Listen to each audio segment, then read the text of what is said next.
খেলার আয়োজন করা হয়েছে এবং আমি মনে করি প্রচুর ছেলে এখানে খেলবে, তো তাদের জন্য একটা সুন্দর একটা পথ। এখানে অনেক ছেলে আছে যে হয়তো অনেক ট্যালেন্ট, সুযোগ পায় না কোথায় যে আমি ভালো পারফর্ম করবো, দেখাবো।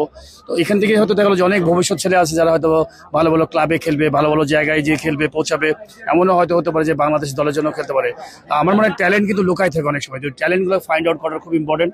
এরকম একটা উদ্যোগ আমার কাছে মানে খুবই প্রশংসনীয় ব্যাপার, এবং আমি এশিয়ান ইউনিভার্সিটিকে ধন্যবাদ জানাই যে এত সুন্দর একটা উদ্যোগ নেওয়ার জন্য।